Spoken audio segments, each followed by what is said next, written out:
वृश्चिक राशि के लोगों के लिए ये वर्ष बहुत ही महत्वपूर्ण हुआ।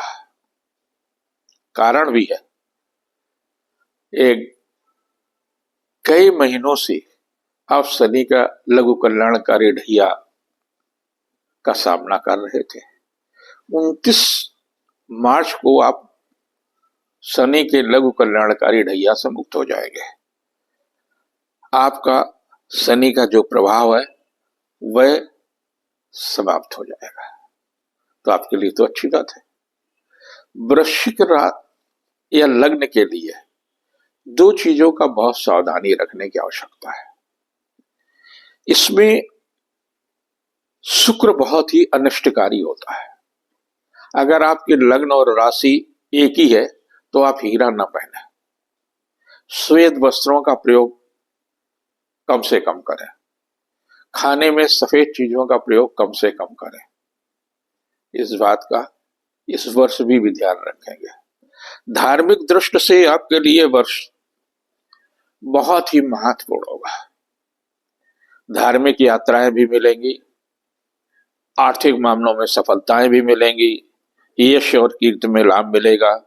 जहां मंगल आपके लिए लाभदायी होगा, चंद्रमा लाभदायी होगा, बृहस्पति लाभदायी होगा, शनि लाभदायी होगा, वहीं शुक्र देवता कहीं न कहीं समस्याएं भी देते रहेंगे और गंभीर समस्याएं भी देंगे। मंगल आपके राशि का स्वामी है।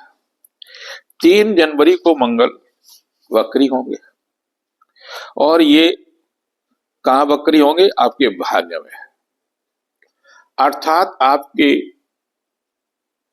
जीवन में अगर मूल कुंडली में मंगल वक्री है तो आप आर्थिक संकट से बच जाएंगे। नहीं तो 3 जनवरी के बाद आप सावधानी रखिए, और खास तौर से 24 अप्रैल तक, जब तक कि मंगल वक्री है। तो मंगल वक्री में क्या नुकसान हो सकता है? दुर्भाग्य से आपका धन साइबर क्राइम के शिकार हो सकते हैं। तो इस बीच में आपको बहुत सावधानी रखने की, तो मंगल नीच का मंगल मिथुन में जाएगा और वक्री स्थिति में रहेगा, तो कहीं न कहीं आपको साइबर क्राइम के आप शिकार हो सकते हैं। तो आप उस बात से बहुत सावधान रहने की आवश्यकता है। 24 फरवरी को मंगल मार्गी हो जाएगा। तो अगर आप प्रयास करेंगे 24 फरवरी से लेकर के 6 जून के बीच में स्थानांतरण, विभागीय परिवर्तन, चल या अचल संपत्ति के मामले में तो सफलता मिलेगी। इस मध्य में 29 मार्च को शनि का जो प्रभाव था लघु कल्याणकारी ढैया, उससे भी मुक्ति मिल जाएगी। शनि आपके मीन में आ जाएंगे, पंचम स्थान पर आ जाएंगे, तो भी आपके लिए बेहतर देंगे। और 6 जून से लेकर के आपके लिए जो कालखंड चलेगा वो 13 सितंबर तक के लिए अद्भुत होगा। आर्थिक मामलों में भी लाभ मिलेगा, रुपए पैसे के मामलों में लाभ मिलेगा, धन संपत्ति के मामले में लाभ मिलेगा, नया वाहन खरीदने के मामले में भी लाभ मिल सकता है, शासन सत्ता का सहयोग मिलेगा। 13 सितंबर से और 27 अक्टूबर के बीच का जो पीरियड है वो ठीक नहीं, उसमें आपको सचेत रहने की आवश्यकता है, खास तौर पर स्वास्थ्य के प्रति। अगर आप उच्च रक्तचाप के रोगी हैं या डायबिटिक हैं तो आपको अपने स्वास्थ्य के प्रति इस कालखंड में सचेत रहने की आवश्यकता है। कहीं मंगल आपके 12 में होगा और आपके राशि का स्वामी जब 12 में होगा तो स्वास्थ्य को ही प्रभावित करेगा। छोटी छोटी बातों पर उत्तेजना भी आएगी, तो उस पर सचेत रहने के।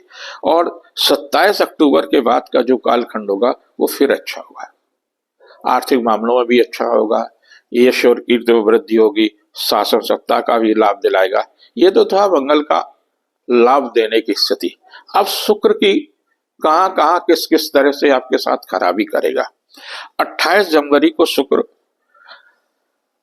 राहु के साथ मीन में आ जाएगा और जहां पर रहेगा 31 मई तक। राहु और शुक्र जो है बहुत ही खराब योग बनाता है, लंपट योग बनाता है। तो ऐसी स्थिति में संतान के कारण, शिक्षा के कारण से या कहीं सहयोग के कारण से, किसी लालच में आकर के आप कहीं न कहीं किसी न किसी मामले में फंस सकते हैं। खास तौर पर अपोजिट सेक्स के प्रति बहुत सचेत रहने की आवश्यकता है। इस कालखंड में आपको चाहिए कि ज्वार होता है, ज्वार जिसे जुंडी कहती है, तो जुंडी का आटा पिसा करके आप गायों को जरूर खिलाते रहिए। दूसरी ओर मछली अगर खाते हैं तो मछली खाना एकदम बंद कर दें, वो आपके लिए अच्छा नहीं रहेगा।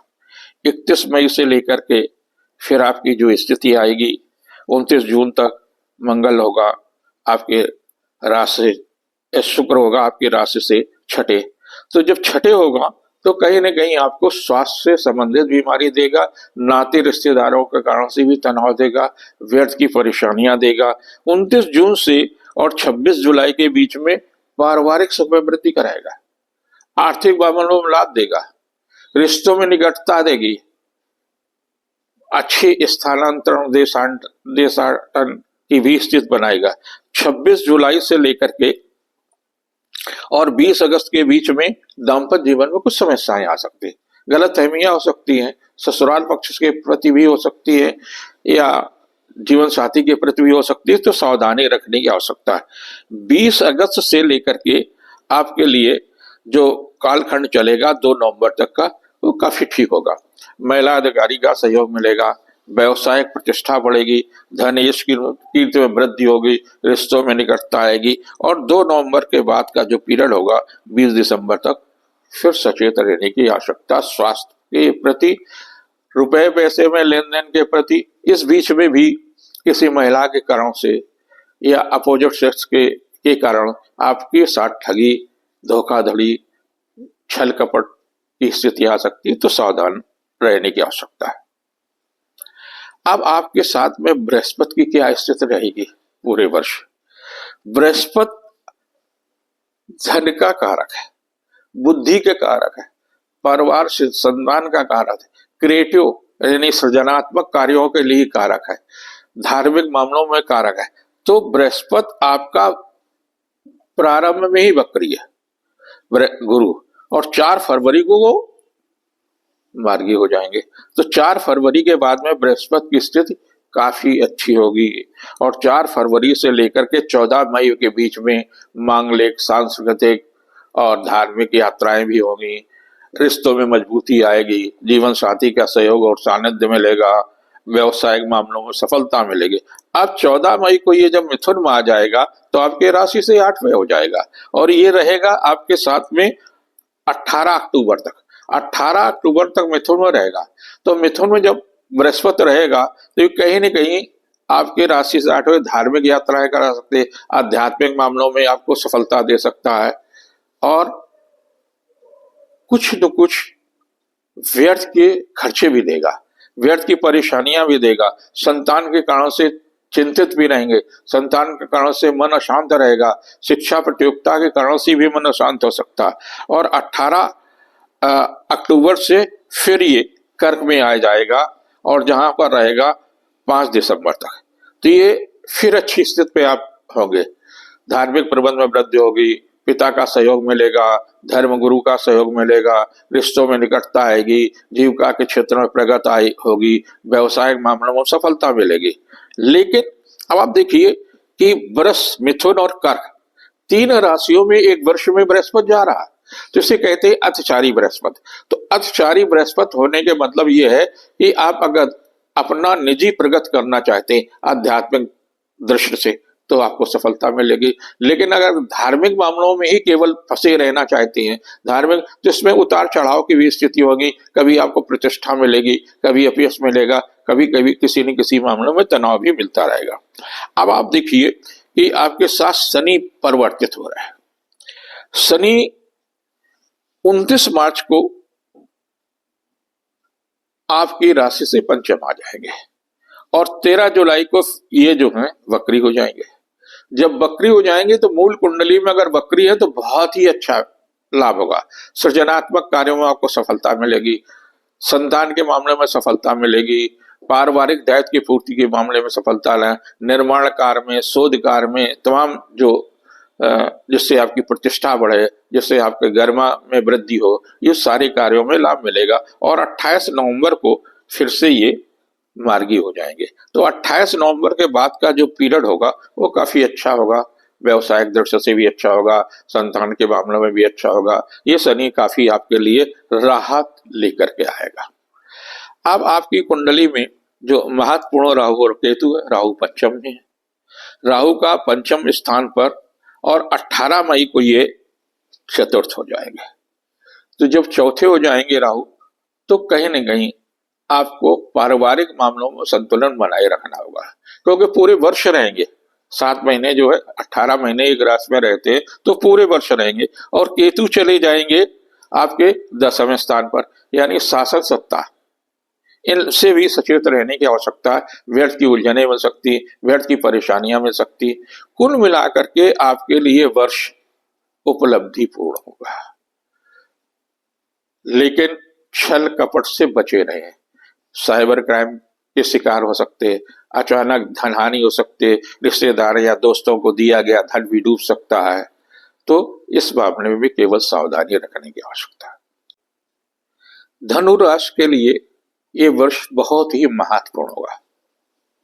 कुछ वर्ष पहले आप शनि के 7.5 से गुजरे हैं, और अब फिर तैयार हो जाइए। 29 मार्च को शनि आपकी राशि पर चौथे होंगे, यानी निजी सुख में तमाम प्रकार की समस्याएं स्पीड ब्रेकर का काम करेंगे। तो आपको विशेष रूप से सचेत रहने की आवश्यकता होगी। यद्यप बृहस्पति सकट योग, तमाम तरह की स्थितियां अच्छी आएंगी। बृहस्पति छठे में भी रहेगा, 7वें में भी रहेगा, और अपने उच्च राशि में भी पहुंचेगा कर्क में, यानी छठे, 7वें, 8वें भाव में बृहस्पति रहेगा। तो ये काफी कुछ उतार चढ़ाव जीवन में देगा। आर्थिक प्रतिष्ठा भी बढ़ाएगा, शारीरिक कष्ट भी देगा, धार्मिक यात्राएं भी कराएगा। तो ये कुल मिलाकर के आपके साथ में उतार चढ़ाव की स्थितियां पैदा करेगा। तो बृहस्पति जो सबसे ज्यादा महत्वपूर्ण स्थिति में है, पहले हम वहीं से चलते हैं। 3 फरवरी तक तो बृहस्पति आपके लिए वक्री है और छठी है, तो निजी सुख में कहीं न कहीं व्यवधान देगा, कुछ न कुछ पारिवारिक समस्याएं देगा, कोई अप्रिय समाचार भी मिल सकता है, व्यर्थ की उलझने मिलेंगी, स्वास्थ्य के प्रति सचेत रहने की आवश्यकता। 4 फरवरी के बाद में बृहस्पति मार्गी हो जाएगा, और जैसे ही मार्गी होगा वैसे रोग और शत्रुओं का हनन होगा, यानी रोग और शत्रुओं पर आप विजयी प्राप्त करने की स्थिति में होंगे। 14 मई को बृहस्पति आपके मिथुन में आ जाएंगे, यानी 7वें स्थान पर आ जाएंगे। यदि आप बेरोजगार हैं तो रोजगार की दिशा के लिए तैयार हो जाइए, आपको रोजगार मिलने की निश्चितता देगा बृहस्पति। धार्मिक मामलों में भी सफलता देगा। विवाह के दलीज पर अगर आप खड़े हैं तो विवाह के बंधन में भी बांधेगा, और ऐसी स्थिति 18 अक्टूबर तक रहेगी, यानी 14 मई से 18 अक्टूबर तक बृहस्पति मिथुन में रहेगा, जो कि आपके लिए कल्याणकारी होगा। रिश्तों में मजबूती कराएगा, आर्थिक मामलों में सफलता देगा, दाम्पत्य जीवन सुखमय देगा, या अर्थात उपलब्धियां ही उपलब्धियां हैं। आप अपने समय को नष्ट ना करें। आलस भी देगा, तो आलस से भी दूर रहिए, और यार दोस्तों से भी दूर रहिए, और खासतौर से मोबाइल में अपना समय नष्ट ना करें। 18 अक्टूबर को कर्क में आ जाएगा। जब कर्क में आएगा तो आपसे 8वें होगा, तो धार्मिक मामलों में भी ज्यादा रुचि बढ़ेगी, लेकिन उसमें इतना संलिग्न न हो जाए कि आपका व्यवसाय और आपका अपना व्यक्तित्व प्रभावित न हो जाए। 11 नवंबर को ये बृहस्पति देवता वक्री होंगे, और अगर मूल कुंडली में वक्री है तो ठीक है, नहीं तो 5 दिसंबर को फिर से मिथुन में आ जाएंगे। आर्थिक मामलों में फिर से अच्छा हो जाएगा। वर्ष का आखिरी हिस्सा बृहस्पति बहुत अच्छा देगा, उपलब्धियां देगा, पद प्रतिष्ठा में लाभ देगा। अगर राजनीति में है तो कोई बड़ा पद देगा, शासन सत्ता में है तो बड़ा पद देगा, साहित्य में है, पत्रकारिता में है तो आपके लिए विशेष रूप से ये समय लाभदायी है, लेखन में है, संगीत में है, ज्योतिष में है, तो आपके लिए यह कालखंड काफी महत्वपूर्ण कहा जा सकता है। अब इसके बाद में जो स्थिति बनती है वो बनती है बुध की, क्योंकि बुध जो है सप्तम स्थान का स्वामी है, यानी रोजी रोटी का स्वामी है, और दसम स्थान का भी स्वामी है, और दसम स्थान तो शासन सत्ता का भी है, घर पारिवारिक मामलों में का भी है। तो 4 जनवरी को बृहस्पति आपके राशि पर आ जाएगा, और जब राशि पर आ जाएंगे तो स्वाभाविक है आत्मविश्वास में वृद्धि होगी, रिश्तों में निकटता आएगी, जो तमाम प्रकार की परेशानियां हैं वो ठीक होंगी। 24 जनवरी को बुध मकर में आएगा तो आर्थिक मामले में सफलता मिलेगी, धार्मिक प्रवृत्ति में वृद्धि होगी, और 11 फरवरी को ये कुंभ राशि में प्रवेश करेंगे जहां पर शनि के साथ भी होंगे।